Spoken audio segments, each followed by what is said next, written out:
Total Apex Sports. This is the fourth and goal, and I'm Andrew with our guests Zach, Brandon, and Max.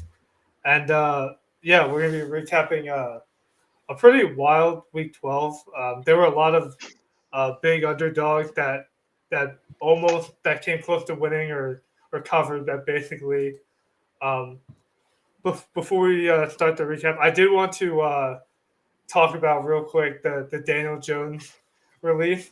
It is funny how everyone knew he was trash, and then right after it's like, oh, up there was a report saying like he has 10 teams interested and he wants to sign a playoff contender.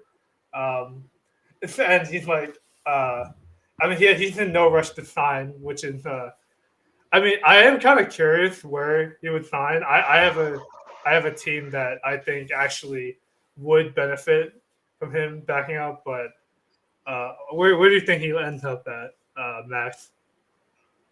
That's a I, really. Oh, sorry, you go. I'm worried because I've seen way too many people putting Pittsburgh as a landing spot, and I want that to burn in a fire as No, hot as Pittsburgh's not. possible. I've seen those, Yeah, but Pittsburgh's not the landing spot because No, Y'all already got Fields. I think exactly. Baltimore's the one that's everyone's. Mhm. As a That's the backup, yeah, that's the one that everyone's like, okay, that's the one that makes the most sense because Lamar doesn't have that great of a backup right now, and with Lamar good going point. out, if he goes out injured, you need somebody that can run similar, not like as efficient as Lamar, but David yeah, Jones can run the Baltimore offense. Uh, I was gonna even say I even like Minnesota for him. I think Minnesota is an interesting spot. Darnold, they're just really without McCarthy, like Nick Mullins. I don't think is gonna do it. Well, And that's Darnold, that too. yeah, Darnold got banged up last game, and O'Connell's a really good coach. He wouldn't, Darnold doesn't have to do much, so they wouldn't have to ask Jones to do much in that offense. So I think that's a good fit for him as well. um, if the Purdy injury does get worse and he gets injured again, like I was gonna say, like the Niners, Oh like yeah. Mhm. he could benefit because I mean Brandon Allen wasn't that bad, but like I mean No. he wasn't doing anything really, so um, But here's the it thing. does yeah. It just depends on San Francisco winning this weekend.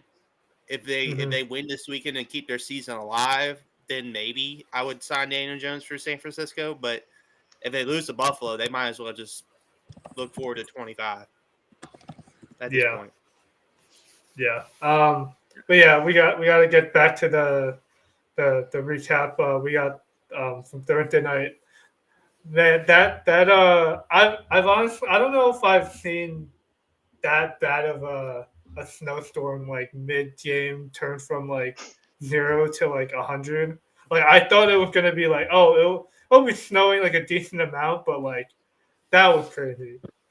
Zach, what are your thoughts on that it game? it we do a segment on my other podcast called The Good, the Hmm. Bad, and the Ugly. And I had to dig so hard to find a good, and literally the only good that I found was that they had shown me enough in the rest of the season to say this was an aberration, and this is what all contenders need, a punch in the face, and it's what the 2020 Steelers didn't have. And why that's why 11-0 turned into a collapse. They never got punched in the face during that 11-0. They deserve to win. I mean, lose at least 8 of those games. They won every single one of them for bad behavior. This is a punch in the face from a team that I love my stepdad. I love all that. That was an inferior team that we Hmm. lost to that made us look like the worst team. That's not who the Steelers are. That's my biggest takeaway is do not look at this as who the Steelers are. They've proven who they are. The Jets, Giants, Raiders all were trap games that we won. So that I have enough confidence. They've built that enough in me that I can move past this. It's been a long week, but I can move past Yeah, it. yeah. I think we kind of called it out on the show last week. I mentioned something about Jalen Warren. He did actually have Yeah.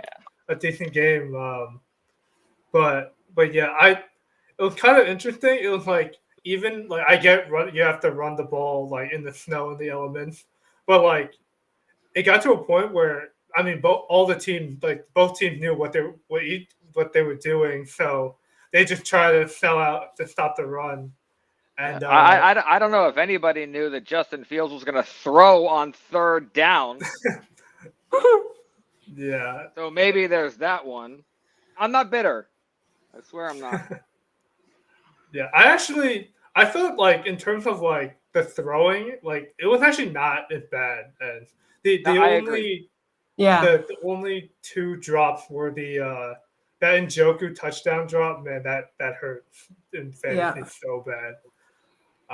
Yeah, a couple. Yeah. But in terms of like, I mean, I guess it's just gonna come down to Ravens Steelers again in like 2 weeks. I mean, that's just basically how it's gonna be. Um, Oh, it should but be. yeah, um, in terms of like fantasy wise, you know, Jerry Judy finally. Well, not finally. He's been pretty hot lately, but I thought this was like his really like he kind of beat the drop ball allegations, and he was pretty Good much point. James Winston's security blanket. You know, Tillman was out with a concussion, like I think like halfway through the game. Um, yeah, I mean, do you see the Browns like passing game just even in tougher matchups? Are they still going to be fantasy viable? I do think so. Just because the volume with Jameis at quarterback, you can just tell they want to be throwing the football more than running it, and they're going to be trailing in tons of games. And what helps, what's not great for Cleveland fans, but Jameis will just throw the ball up sometimes just down the field, which is going to help fantasy players because usually if you're one of these guys are going to catch a big 50, 60-yard catch with volume. So the big play is always going to be an option for those guys more than other teams. Yeah, yeah. I also think you know Nick Chubb had a decent day. They when Elijah Moore also got going. I mean, yeah, I don't think the Browns are going to be. They're not going to be winning that many more games, but for fantasy, they're always going to be viable now with James Winston. In terms of the Ravens, I mean, I'll speak on them at the end. But Brandon, what did you think about the Ravens Chargers last night?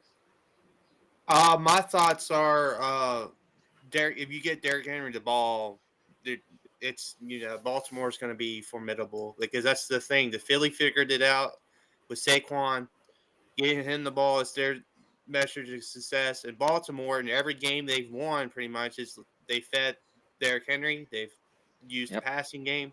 Every game y'all have lost is they've gotten away from Derrick Henry, like the Pittsburgh game last week, 13 touches. It's just not. It's not the key to the success, which makes this Eagles game this weekend interesting because if the Eagles take away the run game, Monken, I think, will get pass happy against this young secondary in Philly. But Yeah, Baltimore last night was impressive. yeah. The Eagles game against the Ravens that's literally going to be a test on who can start slower on offense, the Ravens or the Eagles. Because I swear to God, like normally they say like, oh, you know, the first few drives they script, so it's pretty easy to determine like, you know, usually that's when your offense executes. But yeah, for the Ravens, it's just been they never start out fast. It literally takes till like halftime, and then they're like, okay, we actually have to like not like I don't know mess around. Just, Eagles are the same way, though. Eagles are the exact yeah, same. yeah. They look terrible in every first half. The last game I thought was better for them in the first half. They just weren't Yeah, executing the in Rams red game was zone. better. Yeah, but still, I mean, they were up 13-7 at half. I mean, they just come out so slow. So it's going to be weird. It could be like a really sloppy first half, low scoring, then both teams explode in the second half. Yeah, like it will probably be like 13-10, and then it will just go up to like in the 40s potentially. We could have a Dallas Washington situation in this Philly Ravens game this weekend because that game Yeah. the Philly Dallas Washington. If we were going to talk about that later, I'll just go ahead and talk about it now. I was sitting right here in this living room with my mom. My mom's Dallas fan. We were watching it, and it was like, okay, this game's like going to be 10-9 for most of it. And then all of a sudden, the fourth quarter, it's like, no. Devontae Turpin get that return, and then Man. McLaurin touchdown late. It was probably the most fun we've had. Me and my mom have had watching football this year. Is that game, that craziness of that game. Yeah. In terms of like the Eagles defense going up against the Ravens offense, like that's going to be interesting. I think more just because like the Ravens normally are like so efficient when they get into the red zone. I think the difference in the Steelers game was like they it was I think like 2 or 3 drives got stymied by like a pick by Peyton Wilson. Yeah. I think, and then the 2 fumbles. I'm pretty sure. Um, so yeah, those were just drive killers. So in terms of like red zone efficiency, like also the same way against like the Eagles against the Ravens defense. I mean, the Ravens defense definitely looked to play without Roquan last night against the Chargers. But I think that was Yeah. more of like Dobbins got hurt like basically halfway towards the game. Yeah. Um, the the Chargers weapons obviously. I mean, Ladd McConkey very good, but Quentin Johnston he went back to old. Yeah, Yeah, he went to early 2023 Quentin Johnson dropping passes left and right last night. Yeah. Could have had 16 yeah, fantasy points if he didn't if he caught those passes he dropped. So it's like yeah. It's it not was even just crazy. like it wasn't even just like 1 or 2. It was like, I mean, Herbert, like he trusts guys, so he's gonna keep going to him if he was open. But that was the matchup that could have been exploited a little bit. But yeah, I am interested to see like how the Ravens run defense looks against Saquon because they've definitely been more vulnerable as of late. But I mean they did shut down the Chargers, but I mean that was with Gus Edwards, so I don't know. I can't really take that into account. So The hopefully, trenches this weekend is going to be the key, and also if Roquan doesn't play either, that might be a situation where the young linebacker Simpson might have to tackle at Barkley and Oakland's base. Yeah, good luck with that. And this is, to me, one of the easiest games on earth to game plan on either side. It's simple. Either team, look at your running back, give him the ball. Yeah. The next play, look at your running back, give him the ball. On the next, just keep doing it. On the next play, pass him the ball. These guys, it's Derrick Henry against Saquon Barkley. If I take all of my fanship away, all of my biases, all of my loyalty away, this is like pure modern football. The way Ravens Steelers is pure old school football. This is the pinnacle of what I'm genuinely excited as a football fan for this game.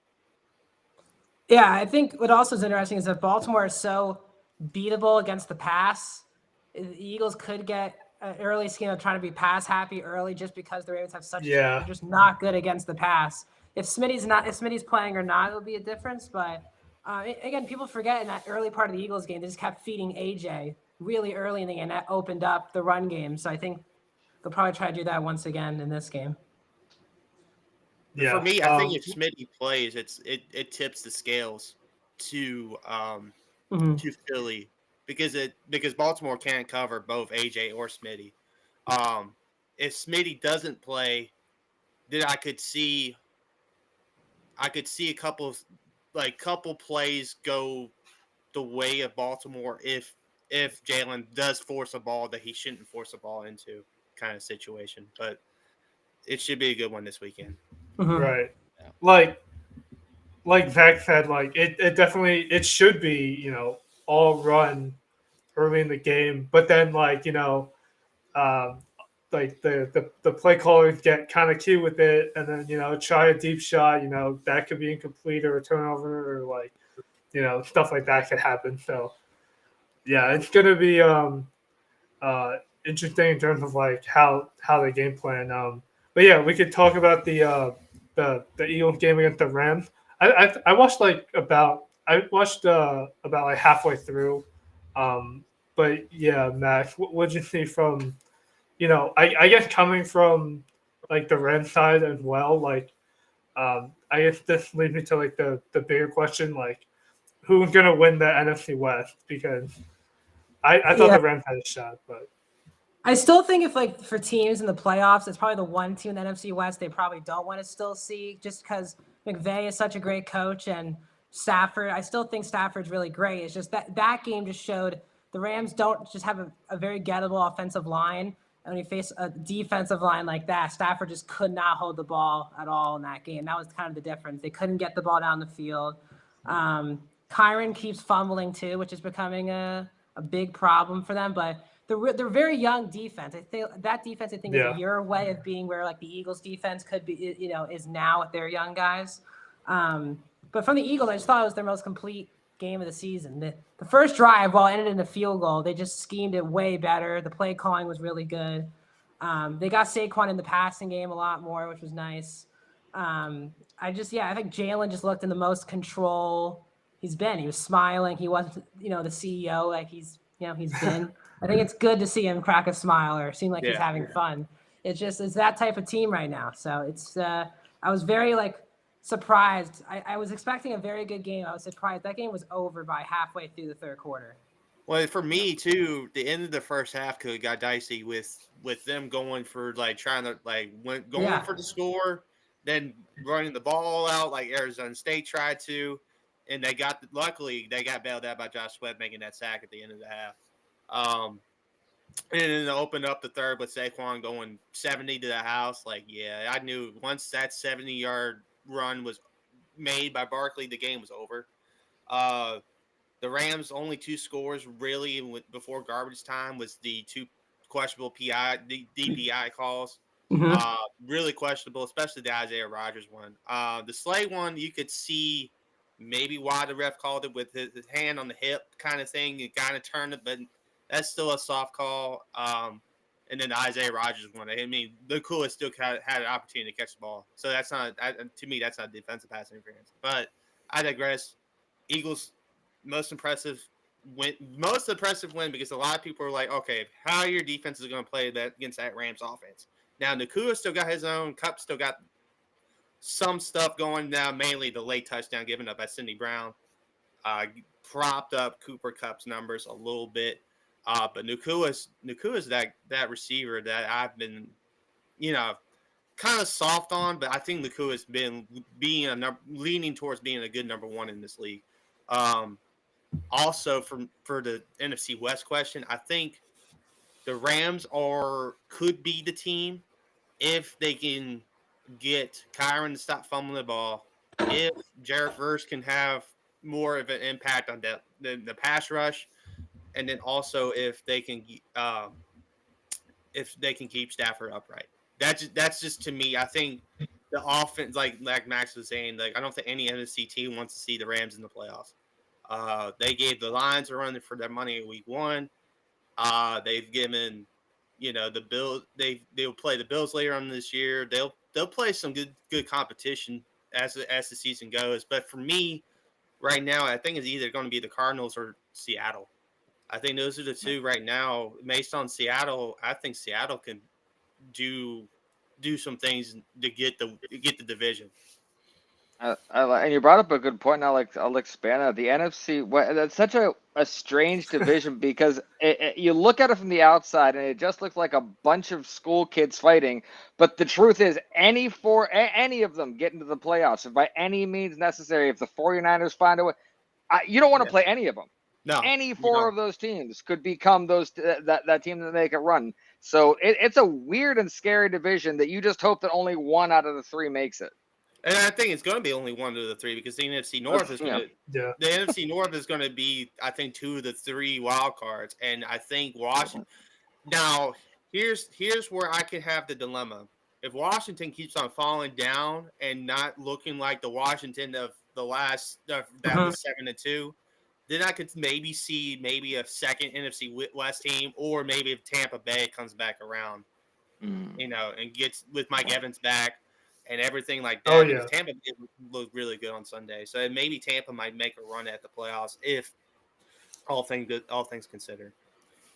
Yeah, I mean, I think last week I was pretty high on the Cardinals, but I just feel like every time I think it is you would think some of these teams would be better prepared out of the bye week, but I think like that game before they blew out the Jets.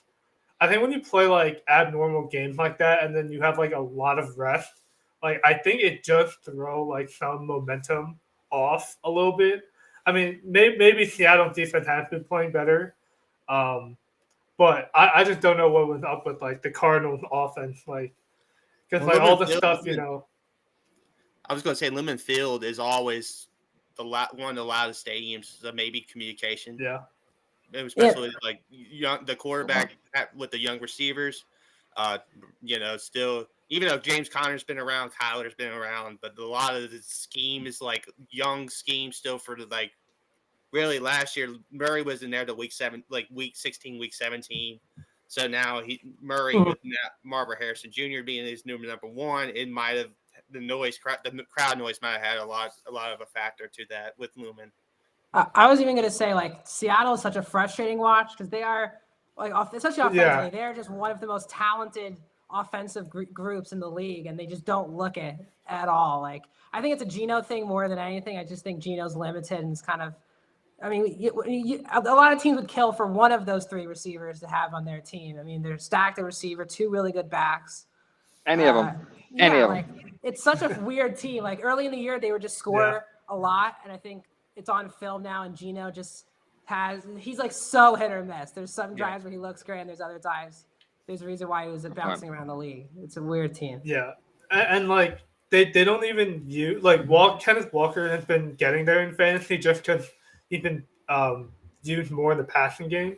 But in terms of like getting like a heavy workload, I mean like I don't think they can like run the ball. Like I guess their blocking is still an issue again, and that kind of deters some of that offensive production.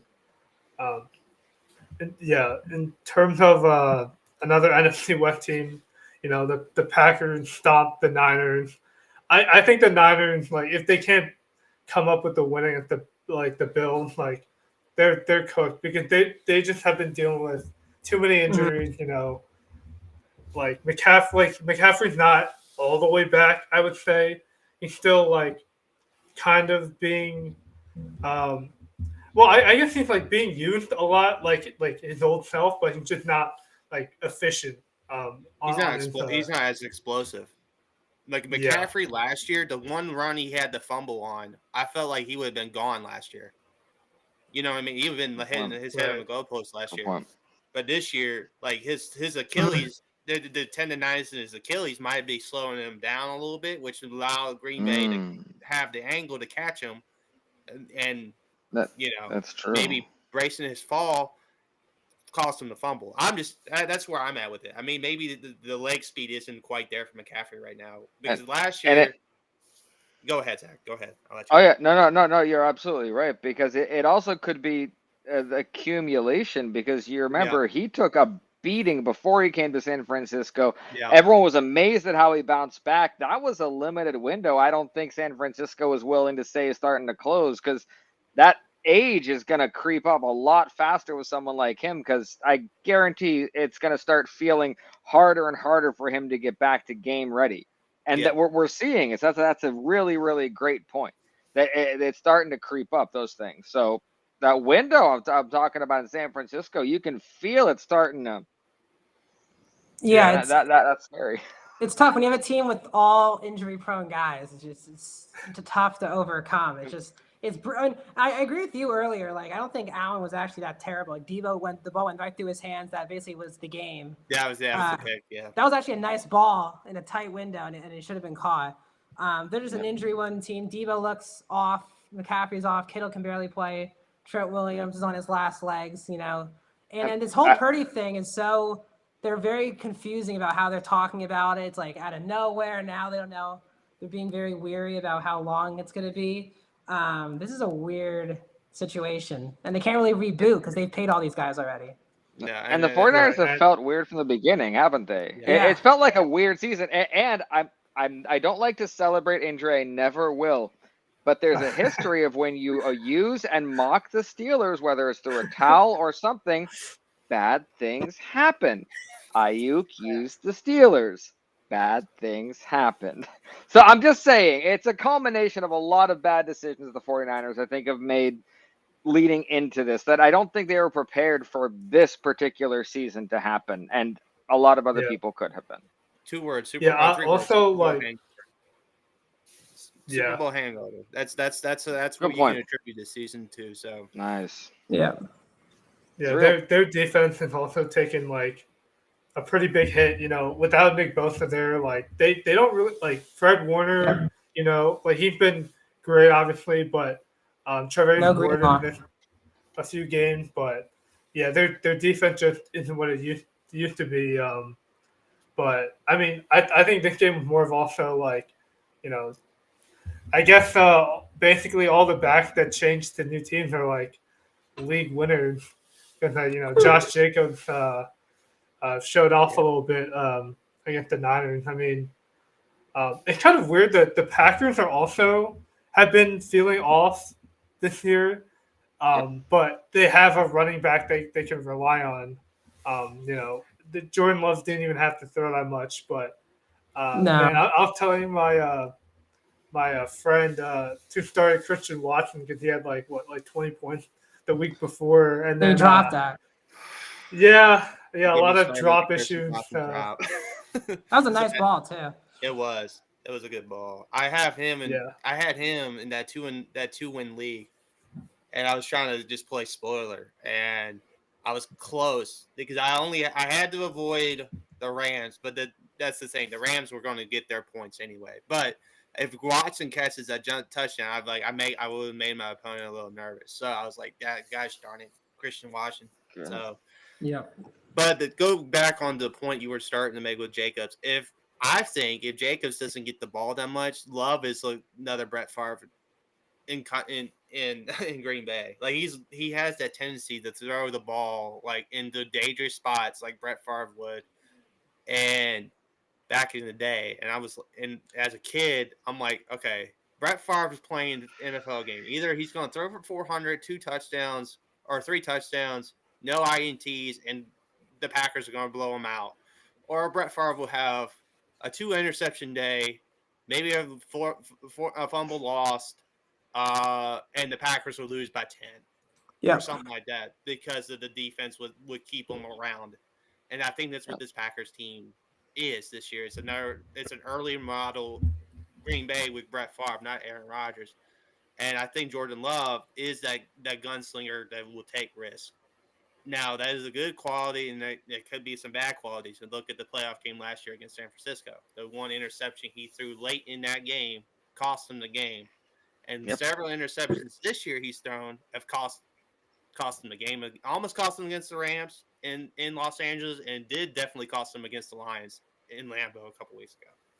And kudos to the Packers, and not only them, to the Ravens, to the Eagles, because I was heartbroken when the Steelers didn't pick up Najee Harris's 5th-year option, because I personally know what a back that is like that does for a team. All 3 of those teams said, we do not care what the NFL says about the direction this position is going. We need these guys on our offense. Look at how they're doing. And the Packers, you can credit Josh Jacobs he's a huge reason that Jordan Love isn't sinking this team. No. So credit to all 3. Love it. Love it. If you that's a thing with the whole NFC though. Detroit has 2 backs. Even Minnesota with Aaron Jones. Now you see Tampa, Bucky Irving, like teams that have real running backs, and the teams that are running the ball are the top teams in the league this year. There you go. There you go. Yeah, like it's like weird, like it's weird because like you would think with Love and Jaden Reed, like they would get that connection again. I feel like they're not even. They're kind of. I mean, this is always like a spread it out offense. Like all the targets would disperse to like Tucker Kraft, Romeo Doubs, like Wicks. But I'm not sure how the Packers are going to be when they're like going to be forced to pass. But I mean, till that point, they can ride it out with Jacobs. But yeah, another close game with the Vikings beating the Bears in overtime. Man, I'm actually I think I've liked the growth of the Bears offense ever since they fired Yeah. Waldron, Eberflus, but man, like if the it's just like I wish the Bears would just win one of these games, just for their sanity. But I mean, I think Eberflus might be gone anyway at the end. Of the Oh yeah, season. he's gone. He's gone. For me, the Bears game was one of those games where I was like watching on Red Zone. I was like, okay, the Bears tied it, but how do I know they're gonna mess it up somehow in overtime? Oh wait, Caleb Williams takes a sack that he doesn't need to take on third down, or to get it to third and long where you can't really do anything anyway. Then they punt the ball back to Minnesota. Once I knew they punted the ball back to Minnesota, I'm like, okay, Darnold's going to lead him down the field here, get the field goal. Vikings going to walk out with 9-2. Yeah. And I just Yeah. This was Yeah. more indicative of the other side to me. This was the Vikings being exposed to me more than Chicago being a better team. Don't get me wrong, Chicago will show growth over the season, but Vikings have had a nice little fall from grace there over the last little bit, and Darnold's. So yeah, That's what I was gonna say. how it's. That's what I was gonna say. I just think Minnesota's like it's like the same team from 2 years ago. They feel like they're like not a good team, but they somehow just keep winning all the close games, which gets them into the playoffs. But again, like Darnold, like Jordan Love will just chuck up the ball sometimes for no reason, and again, like he'll cost them a game. They're just really well coached. O'Connell's a great coach that overcomes a lot of their mistakes. But that's a team that I don't think is winning a playoff game. They're just it's not a good enough team. No. They tried to stretch Darnold past what he can do. I genuinely think, and this is going to sound a little weird, Darnold is the absolute best when he is handcuffed as a game manager. Yeah. You can do this, and nothing else. The second Yeah. they were like, hey, look what you're doing. Let's take the handcuffs off of it. He was like, yay, and just threw it wildly. And they're like, no. So there's certain quarterbacks that I feel if teams were just willing to do that, it would work. And Darnold, I wish they would do that because I like seeing game managers do what they do. Alex Smith was a generational game manager. I truly believe that. Yeah. So just don't know why teams don't get that. Yeah. I did like I guess one good note for the Vikings win is like they have Hawkinson back. They have Jordan Addison stepping up in like a very Jordan Addison's big been- big time spot. Like teams are going to try to take away Jefferson in the big game. So it is good that they could at least, try to get back into games like that. But I mean, it is concerning that, Jefferson's had I think like a 3-4 week stretch. He's just not been the focal point of the offense. Like as good as O'Connell has been, I feel like you have to kind of scheme him up to get him the ball. If they're really hyper focusing on it, I mean, I don't think the Bears defense is as good as how they started the year. So yeah, that is kind of interesting. In terms of the the Lions handled the Colts pretty easily. They don't even I feel like they're not even they don't have to try to win games. It's just how they want to win games is basically what's the. That's true. And they haven't peaked. They haven't peaked. Yeah, That's the terrible thing. We were talking about on my podcast yesterday that someone made the weird comment that the Steelers now aren't fighting for the number 1 seed. I'm like, number one, I don't think the Steelers ever were. But in the NFL, there is a clear number 1 seed right now. It's the Lions. And everyone else, as talented as the Eagles are, as talented as the Ravens are, as talented as the Bills are, the Lions are just a truly terrifying and well-built team. So undoubtedly, I would call the Lions the top NFL team. Not by a long shot, but there is definitely a gap. Yeah, I agree. I think their only difference is for the 1 seed that they're still, with how good they're playing, they're still in a dogfight for a division title still, while the Eagles probably have that in the bag. The Eagles' floor is the 2 seed. Detroit still they have to win still every week. There's still a lot of pressure on them. They can't have a 2-game losing streak or they're going to lose the 1 seed. That's literally lose a 1 seed and the division. That's how crazy it is. So that's why I think it's more impressive because they still have the pressure of having to win every week. I mean, Sonic and Yeah. Knuckles for me are the best running back duo I think that we've had in the league for a long time. Yeah, I agree. Gibbs and Montgomery are just electric. But I think for me, if the NFC Championship, a hypothetical Eagles Lions matchup, is in Philly, I don't know if I know the Lions' run game That's a will good point. travel, but I just don't know if their D line can consistently stop Barkley, and I don't know if their passing secondary with Arnold and Kirby Joseph and all these guys. They're a good, young, talented secondary, but the weapons that the Eagles got of Brown, Smith, Goddard, Barkley in the pass game, sprinkling in a little bit of Dotson and Wilson here and there. That should be a fun NFC Championship. Regardless, I think that it is important for Detroit to get the home field advantage Mhm. because Yeah. if they Yeah. travel to Philadelphia or anywhere else, but mainly Philadelphia in this situation, that Yeah. crowd will have the influence in that game, like a few years ago where the Eagles went to the Super Bowl over the Niners because they could not handle the crowd in January football in Philadelphia. That's just where I'm Now, at. a question because you brought that up because I agree. If the game's played in Detroit, Detroit wins going away.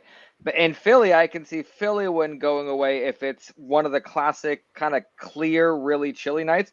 If a game like the Steelers game happens where it is like a whiteout and that kind of evens the ground on both teams and it's in Philly, how do you think that game goes if it's Lions Eagles? I still because that's a good point because that the Lions will lean on that run game a lot more Yeah. in that And situation. it would be a much more even playing field, even with the crowd, because I got to Yeah. say, I don't care how loud a crowd is. At a certain point, parts of Yeah. that crowd gets frozen. So, Yeah, no, true. You got a point there. But for me, I think the Eagles have the talent to go into Detroit and keep that game close. I think they Yeah. do. But the okay, only the I like only that. holdback I have with the Eagles going to Detroit is this ain't the same Detroit team they faced in Sirianni's second. No, the first game of AJ Brown's career, this Mm, 2020. It's not that same Detroit team. So I don't know if Sirianni is going to take that into account with his coaching style, and that's the only thing. I think Dan Campbell and Sirianni are both equally aggressive, but at the same time, I think Sirianni might cost Philadelphia and Detroit.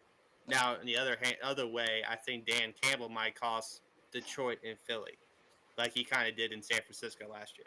That's just where I'm at with the hypothetical mm, situation that's right a now. good point. I can see it coming down to a really, really big call, and suddenly Dan Campbell wants to Dan Campbell, and I can see that happening. Yeah, Ooh, exactly. yeah, That's just where I'm at. That's where I'm at with good that point. that hypotheticals, because both teams on paper are on paper 22 versus 22, off both offenses, both defenses are equally as talented.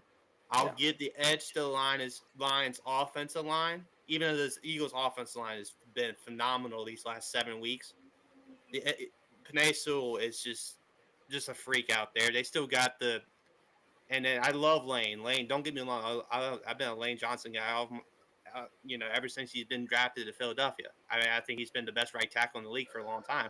But Panay Sewell is creeping up there. He's probably the fastest right tackle in the league. And Yeah. and I know Jerk. Like that's the thing. I think the Lions O line is a well-oiled machine. Hurts is better than Goff. That's where I like the quarterback matchup. Leans Hurts. That's where I'm at with that. Running backs are even with the duo. Barkley cancels that.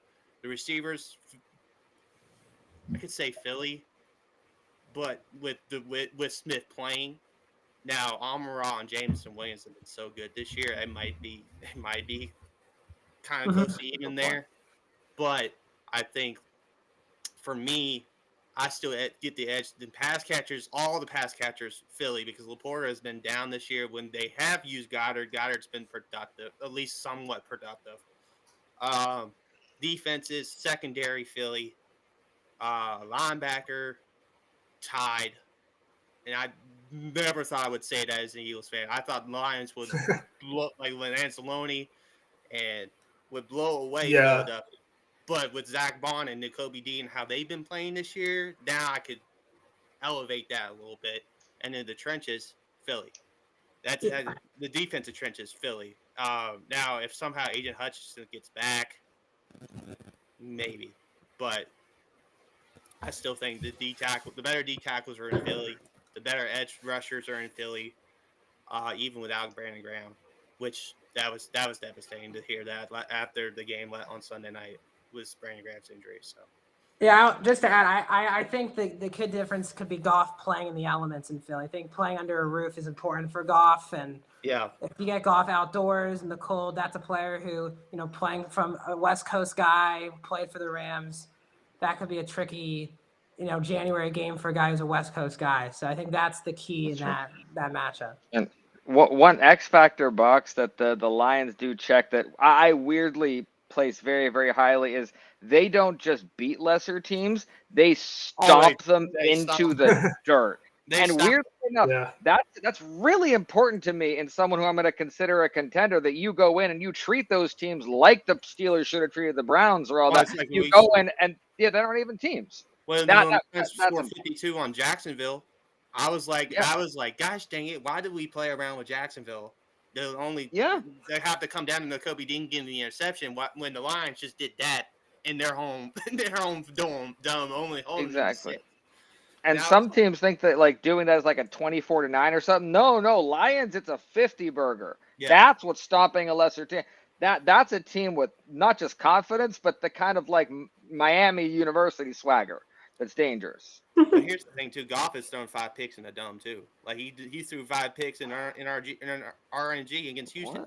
So no matter what, like that's where I'm at with the Goff can throw 5 picks and they somehow pull off a win against that Houston Texans team. I don't know how they pulled that win off, but they did. I mean, great props to Gibbs, props to Amaral, props to Montgomery in that game, and props to the defense too. That defense kept them in that game. Oh yeah. So I mean, it's gonna be a fun matchup down the road to see what will happen.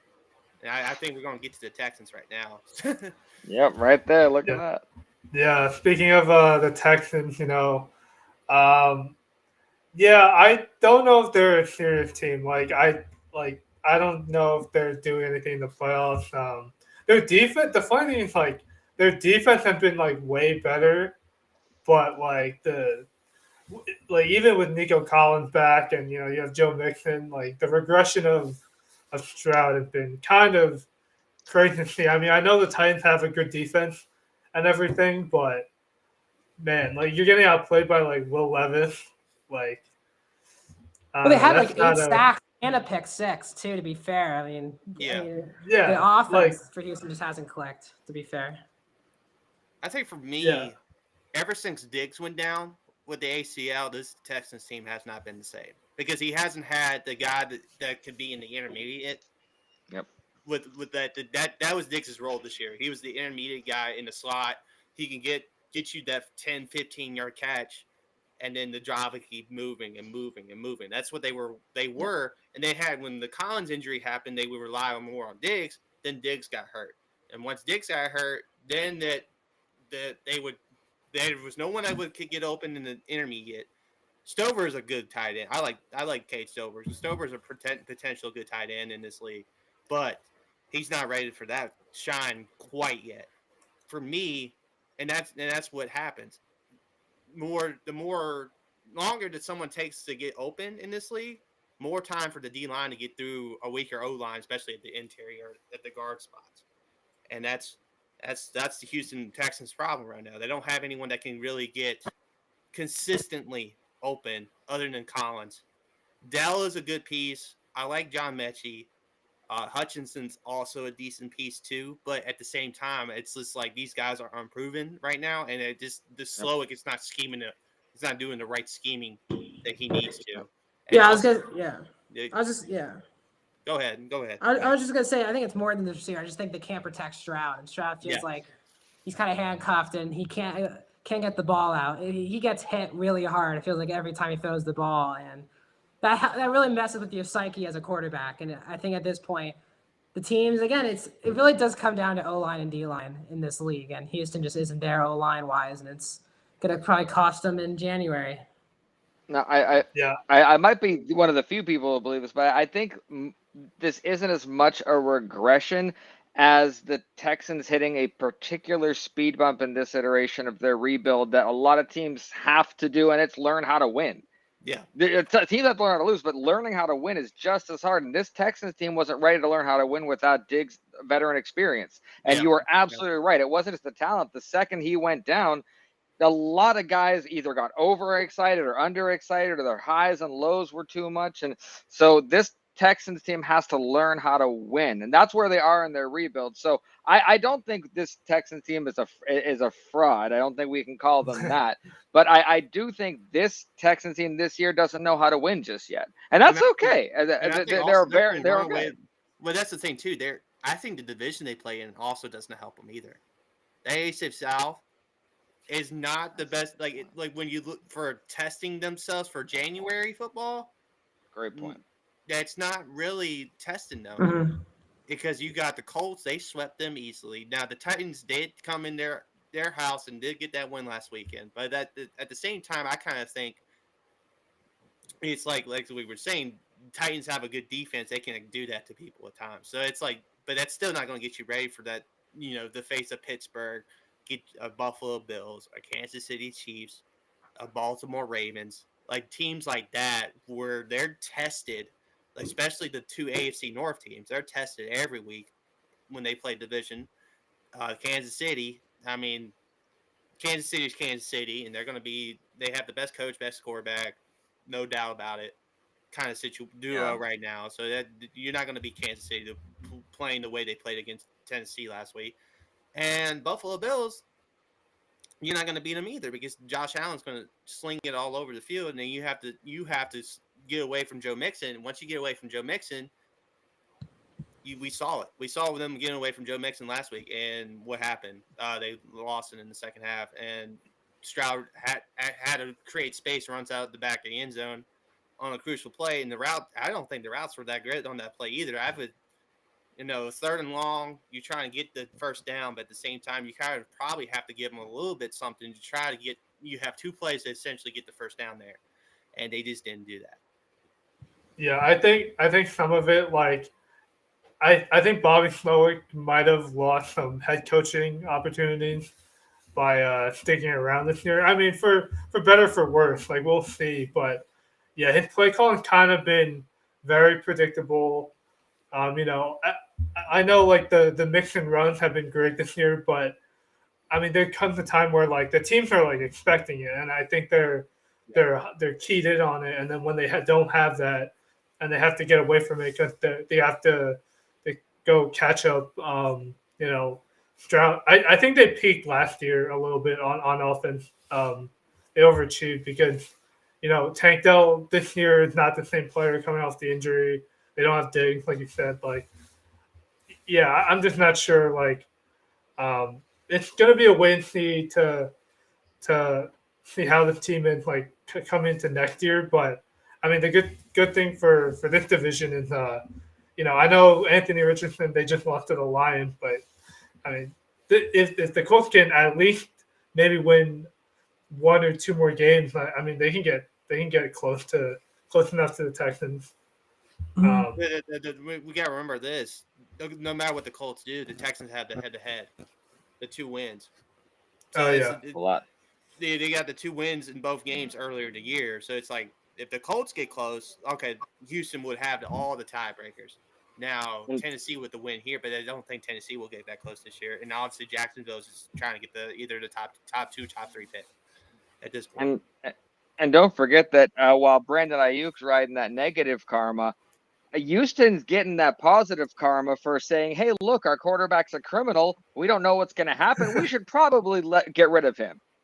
That, considering the Browns are dealing with their own karma from taking him on, we're not that far removed from the Texans pretty much just saying we're going to get rid of this guy and dive into we don't know what with a bunch of draft picks. So at this point of their rebuild, that's why I say DeMeco Ryans is a real head coach. This is a legitimate football team that I agree with you. They overachieved last year, which is why people got really high on them this year. It's a rebuild. It's still a rebuild. So just remember that.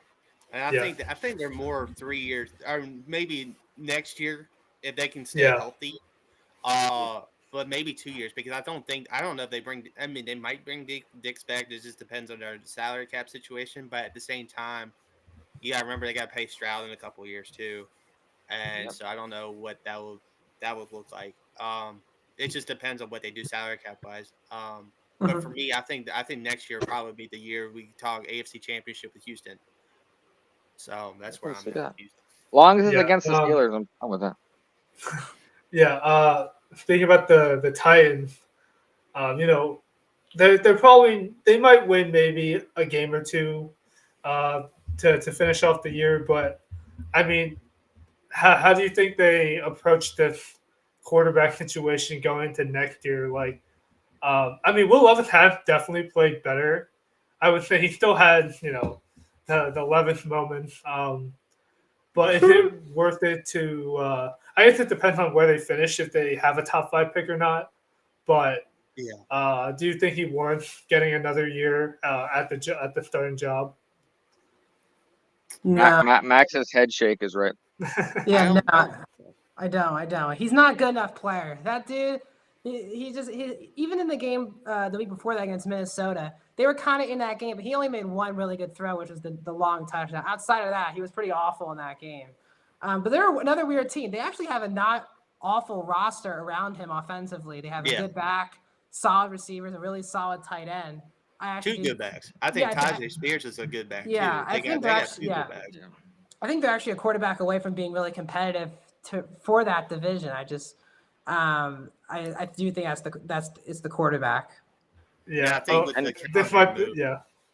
getting Yeah. This Callahan might in there, be. This might be another Chicago Bears situation like last year.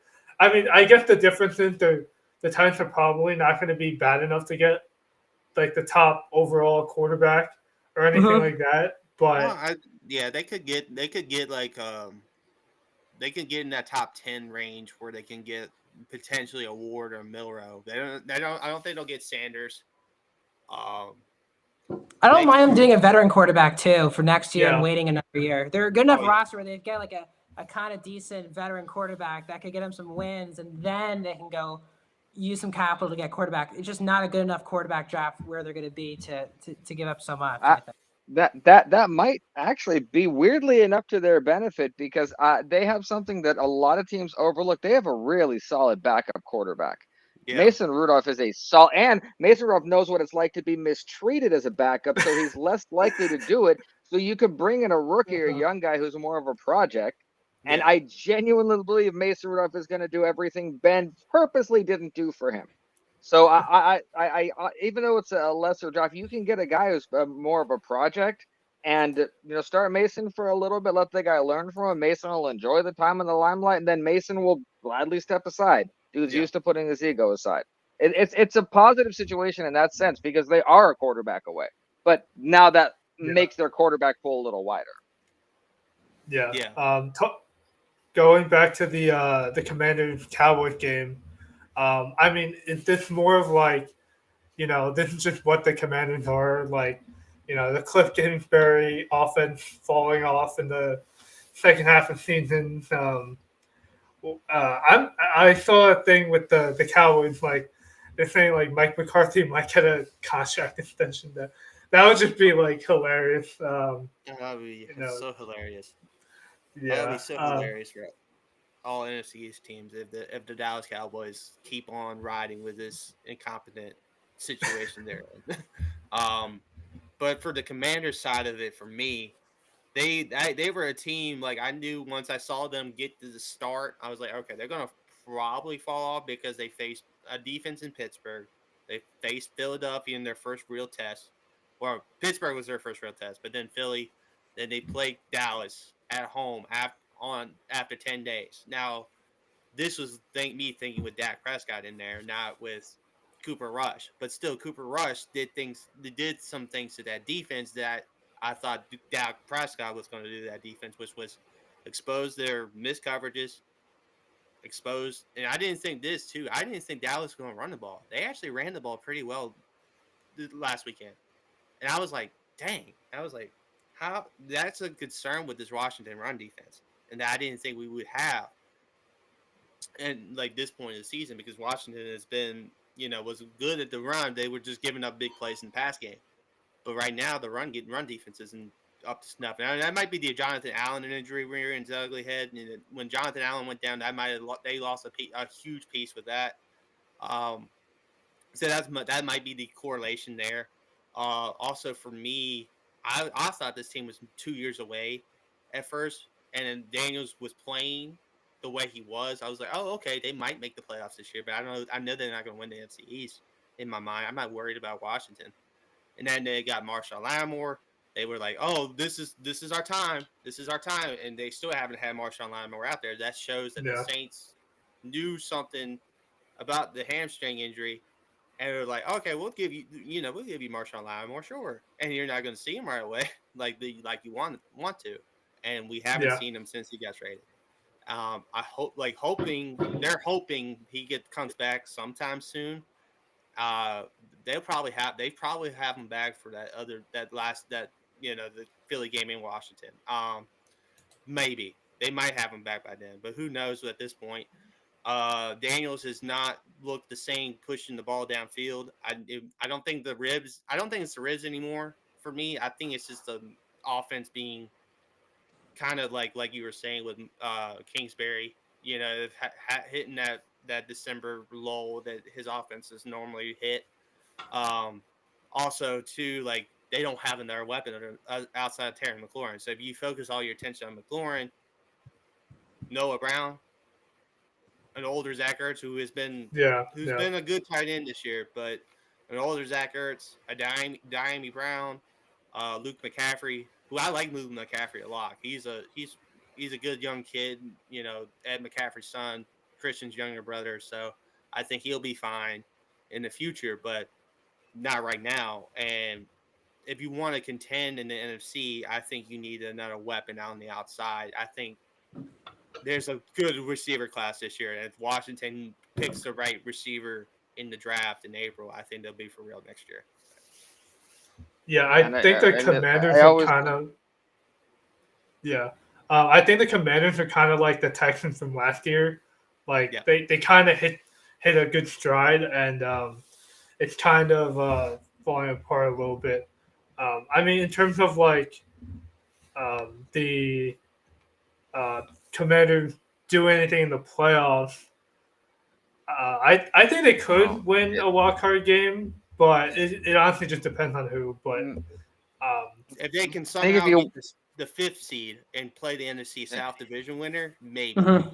If they play the 3rd, let's see. I'm trying to think. Play the NFC West winner. Sorry, the NFC South would be the 3rd seed. So if they can get the 5th or 6th seed, maybe. But right now, I think the 2 NFC North teams are going to keep the 5th and 6th seed. So if they get the 7th seed, they'll play the 2 seed, which will likely be Philly or maybe Detroit. And you're not winning. You've shown earlier this season in Philly you couldn't beat Philly down the stretch, and they're definitely not beating Detroit. So it just depends on where they end up. And there's a blueprint for I honestly think how the Commanders are going to do, and it's the Steelers with the Big Ben in his first year. He said he was tired at the end of that first season, and Jaden Daniels has run a lot more and been asked to do a lot more than Ben was asked to do, and Ben finally somehow made it through one really ugly Jets win, and then we were blown out. So Jaden Daniels, if he hits that ball, you can see he's tired. He's not used to playing this extent to this much. It matters, even if he won't say it. So he's tired. You have to get used to playing in the NFL at this level. So yeah, and there's tape now. Teams just aren't going to be shocked anymore by what he does, which is what happens to all these rookie quarterbacks. Is that they start out surprising a lot of people, and then the more games there are, there's more tape, and these defenses see more. I just think that's the difference right now. Well, I will say there is one rookie quarterback that's been actually thriving even more. Bo Nix kind of could be a contention for Rookie of the Year. I mean, I don't know. I'm still not decisive on it because I don't know if he's beaten quality competition yet. I mean, he took care of business with Vegas, but should it be Kansas City? Yeah, he almost beat Kansas City. He almost In Kansas City. That is true. Yeah. You know, but yeah, we had to talk about also the that Panthers Chiefs game. You know, um, Oh, goodness. yeah. Where do I mean, I'm where kind do of I not start? shocked like when they got the ball back with like a minute left. Mahomes was gonna, you know, get them in field goal range, but I am like very encouraged by Dave Canales and kind of adjusting things. You know, Thielen came back in this game. Braxton's been playing like he's been playing better before this game. So, Yeah. but to the point where like yeah, he was in a shootout with Mahomes. That's like a pretty good sight to see. But yeah, Zach, what were your thoughts on that game? I have a crazy theory to put out there that I haven't heard a lot of people say for some reason. Everyone's like, well, if the Chiefs are this good now, what if when they peak? What if this is the Chiefs this year? What if this Yeah. is the 2020 feat? They are still. I mean, because to win as many games as they have, the way they have, is still remarkable. You have Yeah. to be a good team to do that because luck only does so much. But I don't think we're going to see the Chiefs teams we're used to that doesn't mean it's gone. That it might come back next year. But this year, I don't think that's their identity. So I genuinely think we're seeing who the Chiefs are. They're still dangerous. I still fear them, Mm-hmm. but they're beatable to me. So I Yeah. don't mind it. Well, here's the thing for me, and I know Max, I'm gonna bring up a bad memory. It was a year ago. The Eagles were 10-1 around this time. Yeah. And guess what happened? The Eagles collapsed. Now, do I think the Chiefs will collapse like Philadelphia? No, I do not. But here's what I do think. They have the same tendencies that Philly team did have last year, winning a lot of their games close, coming down to like block kicks, toes out of the back in the end zone in the first game of the year. That stuff like that, where it comes down to a couple plays here and there. It could have gone the other way. Now, that's granted. That's 215. 15 is really good. Mahomes is really good. Kelsey's still really good. Andy Reid's still the best coach in the league. Spags is still a great defensive coordinator. I'm not taking anything when I'm saying this. I'm not taking anything away from the talent and the coaching. Mhm. But what I'm saying is, we were talking about the Eagles last year, 10-1, best team in the league, just coming off that win against Kansas City. Or no, coming off of that win against Buffalo. Sorry, coming off that win against Buffalo in overtime, 10-1. After coming off that win against Kansas City in Arrowhead. Now, here's where I'm at with it. Kansas City keeps, I think they'll have a couple more stumbles this year. The Chargers team, if they can get everyone healthy and they don't have the drops like they did, Herbert has shown in the past to play with Mahomes. I think those Yeah. Chargers team will get one game this year. I think when Denver plays them again in Denver, the way Bo Nix is playing right now, that could be a game again. It already was a game. The Raiders on Black Friday, maybe. I mean, anything. The Raiders beat them last year, so anything can happen there. So their division is not like, for them, it might be a tougher slate this year than it was last year in the division, and they still have to play Pittsburgh on Christmas Day. They still have to play, they still have they still have to play Houston. They still have to play a tough slate down the stretch, which means for me, I think, with the Buffalo loss, I think they have to win every one of those games that I said to get the 1 seed. Because I think Buffalo's got the easier slate. Like, because the only tough games they got left are maybe the Rams game, maybe I think they played. No, they already played the Dolphins twice. So the division shouldn't be too bad for Buffalo. I think I don't remember. I don't know how. I don't have the Buffalo schedule on me, but I know they play the Rams later on, and they play San Francisco this weekend. Those two probably the toughest games Buffalo's got left. Yeah. And so I think for right now, the race for the 1 seed, Kansas City has to keep winning, finding ways to win no matter what to get the 1 seed. Because I think if they stumble, Buffalo leads to get the 1 seed. we already know. Oh, they can go to the Buffalo win. No, I think this Buffalo team is different than last year's Buffalo team. So I think in the playoffs, I don't think Mahomes will have that same magic on the road this year. Yeah, just to say the Bills' schedule is tough. They play San Fran, Rams, the Lions. Then they Oh, end Lions. with, Oh, they then do they, play but Lions. then they Okay. end with Patriots, Jets, Patriots. So Yeah, they the should division, end. the Yeah. end is not So- as bad, but the Lions game will be the measuring stick game. Yeah, it's Like, in I forgot Detroit. about that. Yeah, in Oh, it's It in Detroit. will Detroit. be. And I've never been a superstar tight end, but I do know that 35-year-old NFL players do not get better as the season goes. They have to work harder at keeping themselves there. And I'm not mocking him. I am not poking fun. I'm being absolutely realistic. What he did this offseason, aside from football, means that he had to split his time in a way that means most 35-year-old guys would put a lot more work in. Oh, I yeah. don't think that Travis Kelce, that was able to bail Patrick Mahomes out the last Yeah. couple of years, is going to be there in the same capacity. Simply No. because he's 35 and he didn't put that kind. He put work in the offseason. He's Travis Kelce. He's still one of the best. But that matters. And then again, I'm not poking fun. I'm not being one of those people who are hating. Have fun, dude. I love it. But it matters on the football field at the end of the day. I mean, Giants took a boat ride, and you saw what happened after that. Yeah. Oh So- God, the boat ride. Oh, but no, the boat ride. Well, I'll tell you Find a what, way though, to reference it. we all said this about him last year. Everyone kind of gave up on the Kelsey thing last year. Then he had a great postseason. So Well, that, yeah. yeah. So until I see in the postseason, I I'll welcome see. him to prove me wrong. I genuinely do. But the Chiefs as a whole just feel different. This feel Chiefs team, different. that the comparison I had. I think the Chiefs team are closer to the Minnesota 2022 team and the Philly of 2023 than the Kansas City Chiefs are old. That's the Good Tennessee, comparisons. Solid.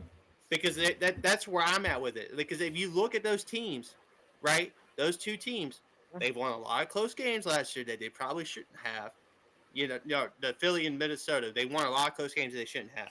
Both lost in the wild card round. And their respective Yeah. playoff. Now, Yeah, I'm not saying Kansas City would lose in the wild card round. I'm not going that far, but I think they'll lose in the divisional round if it in a hypothetical situation or in an AFC championship. I don't think they're making their. I'm just shocked, like with Andy Reid and like the play calling and all their trickery and everything. Like I'm just shocked the Worthy stuff hasn't like panned out, other than like 2 plays. I think I can remember off the top of my head. And I think that's the thing. I thought, okay, if they can get Xavier Worthy going again, that could counteract the Zach's point about Travis Kelce. You know what I mean? If they can get Xavier Worthy going, that counteracts that. Because that's a deep threat down the field that you have to account for, which means you're not accounting for Kelce over in the middle of the field. But they have not got Worthy going. Yeah. They have not got Hopkins going. They haven't got Mecole Hardman going enough. Now, Noah Gray's been the beneficiary some reason, magically getting the beneficiary of tight end this year. Don't even get me started. I don't know how that's been a thing, but whatever.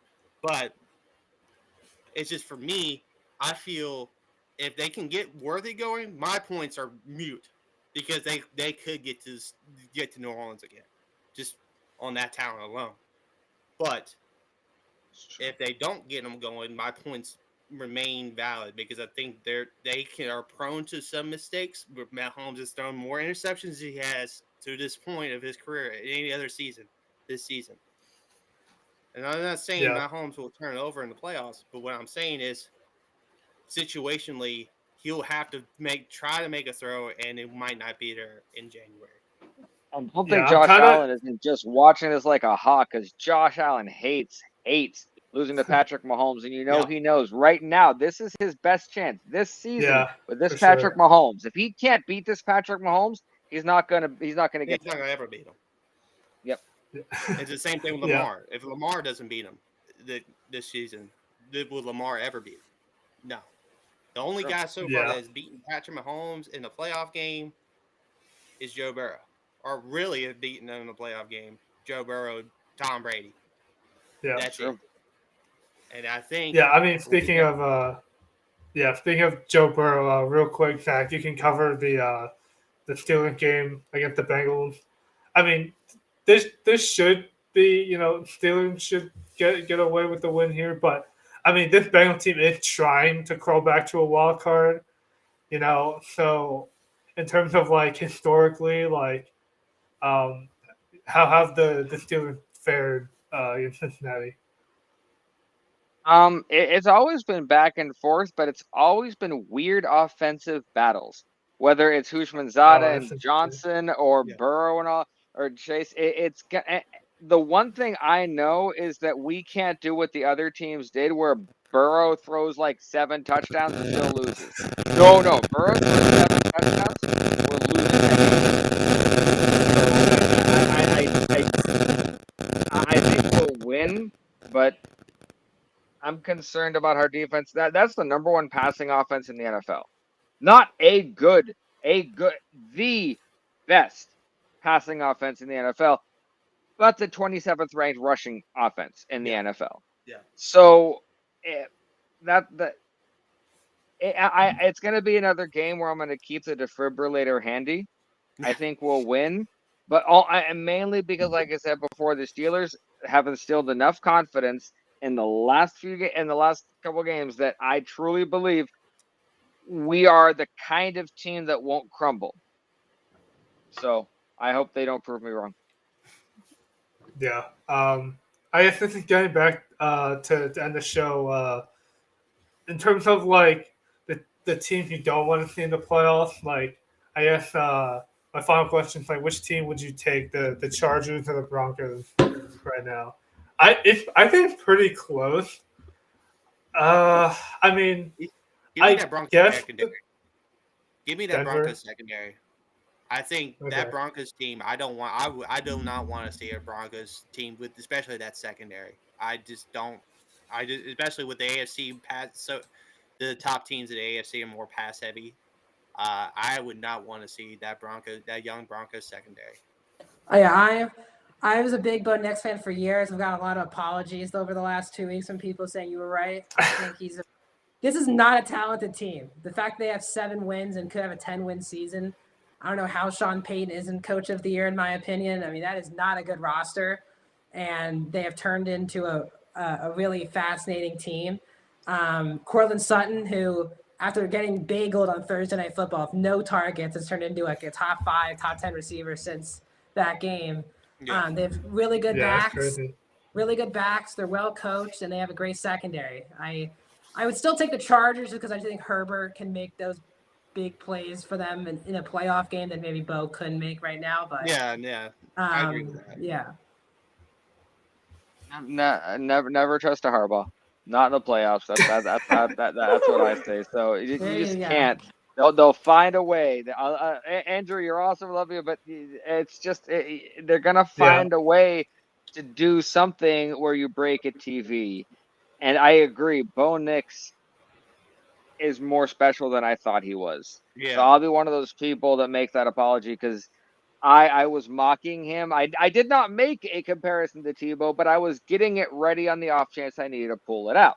Wow. And he made me put that back in my pocket so fast. Mm-hmm. So bravo to him because I don't mind being proven wrong when it's situations like that. So as long as it's not against us, a kid can play.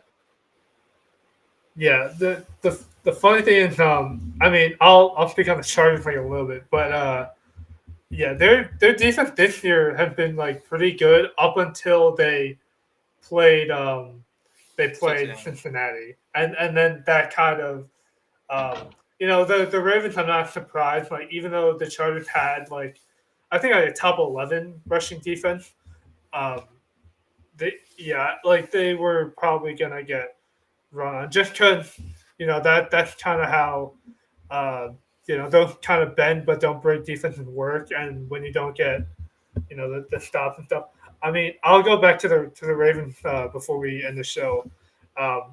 Going for it on 4th and 1 on your own 16. I mean that takes like balls, like that. Actually, that could have changed the game. I mean, I know it's a 1-score game, but to me, it didn't really feel close because the fourth quarter they kind of when they got the ball in offense, they're just playing keep away, but.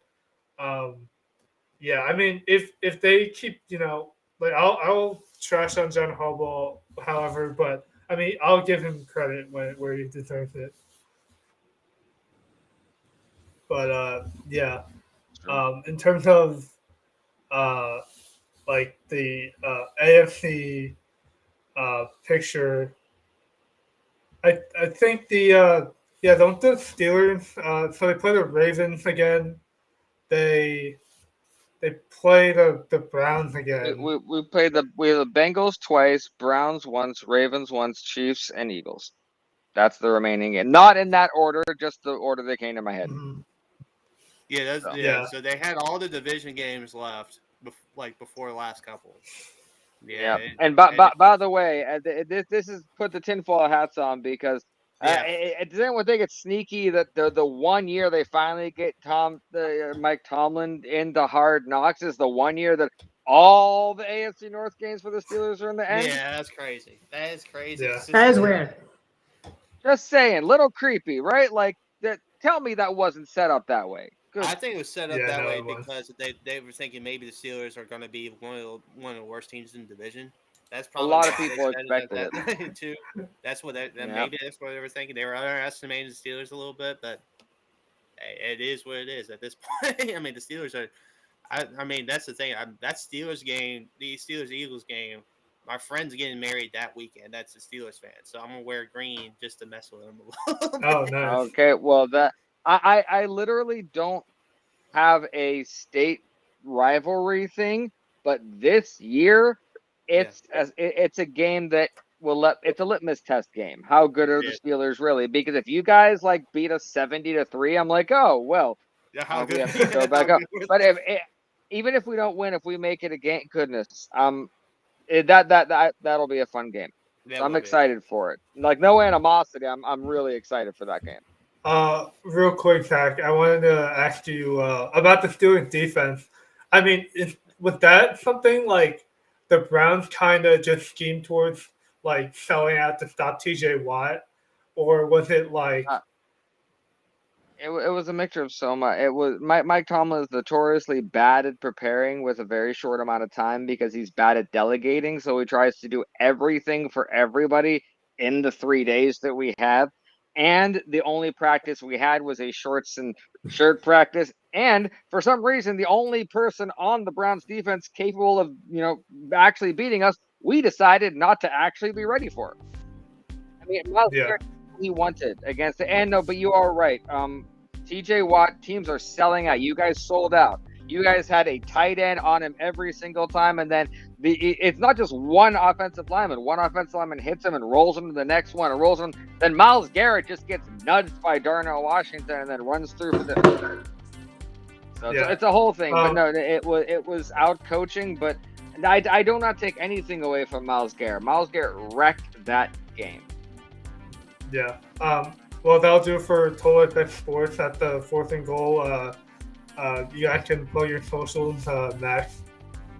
Yeah, you can find me below there. That's my Twitter. My Max Dinnenberg is on Instagram. So I do tight end stories for Total Apex as well as other NBA DFS as well. So stay tuned. Yeah. Brandon. 30BL is on Twitter. And then basketball season, high school basketball is around the corner. All week next week, I'll probably be doing some games for opening season. So that's gonna be fun. I'll probably have my quarterback piece up probably within the next couple of days. Probably tomorrow. I'll probably get that quarterback piece done. DFS for NFL, NBA fantasy recap. Total back. Before we get to Oh, what's up? You can go. I'm gonna. But before we go to you, Zach, I guess for the Eagles Ravens, Max and Brandon, try to what is your score prediction? Question. Good question. That's a good question. I got. Dang. If Saquon can run like he did last night or Sunday night, I'll say I feel like those runs, like I feel like on those runs, the Rams defense like quit. I don't know. I'm gonna go 27-20 Eagles. I was gonna say 30-24. Eagles. Okay. That's I'm pretty biased. bad at score predictions. I mean, the thing, like, I think it's gonna be a high-scoring game. Like, why wouldn't it be? But then, like, Yeah. it could also flip and be more like ball Defensive. control, defensive. Like, I know the Eagles secondary has been very good as of late. Obviously, it's been like one of the top units, and that same goes to the pass rush. I just feel like I don't know if that stuff like matters because the Ravens just like when they have like the advantage with it's honestly going to come down to if they can stop Derrick Henry early. Yeah, It's that's either- the thing. Yeah. It's going to come Because, down. This game's going to come down to stopping the run of the option of Lamar and Derrick Henry. That's what it's going to come down to. And I think Vic Fangio is going to have the scheme to figure that out a little bit. That's what my thought process is. So that's why I think the Ravens will score. They're probably one of the lowest totals this year. That's why I said 20. That's just where I'm at with it. I think I'm a Ravens fan, but for prediction wise, I think I'm going to go 24-17. Nice. Because like if I know it's weird because the passing offense, it's not gimmicky per se. It's just like I know in prime time I can count on prime time. Usually against bad defenses they kind of show up, but against the back and forth, like they could either play up to the competition or they might not show up at all. Like we'll have to see on that. But yeah. Well, good luck. Yeah, good luck, Andrew. I mean, the things like then going to fantasy, like they have Zay Flowers usually as like a top receiver because he can pop off at any time. Yeah. But Lamar trusts Rashad Bateman as the downfield guy. Like I know when they got Deontay Johnson, like he's not been involved like at all. It's kind of showing it. But yeah, they obviously ever since the Sun drop game, he kind of been showing out a little bit.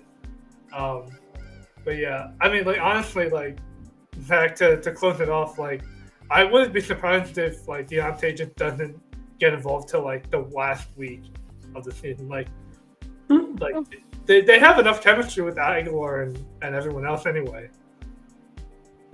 Just don't ask too much. Deontay is a low-end wide receiver 2, high-end wide receiver 3. That's what you get at Deontay Johnson. Don't treat him as anything more. Yeah, We did, and we regret it. It was definitely more of a like let's trade for him because of the compensation and like to not have him go to another team. Because I feel like on another team he could have been pretty good. But yeah, it was probably also because of injury risk. But yeah, Zach, you want to plug your socials? Yeah, and by the way, I also see the Eagles winning 31-27. I think it'll be higher scoring than it is. I think the Ravens will give them a run for their money. But my socials are easy. It's my first name and last name, Francisco Zach. It's the same on Twitter, same on Blue Sky, all that. And I'm on another podcast called Steelers Sanctuary, and we literally are adding segments all the time. So just check in. We have segments in the middle of the night, segments on TikTok, segments on Audible, all that kind of stuff. So Steelers Sanctuary, we're fun. Nice. Follow us at Total Apex Sports. Yeah, we're having a show tomorrow covering some fantasy football stuff. But yeah, hopefully your guys' Thanksgivings are good and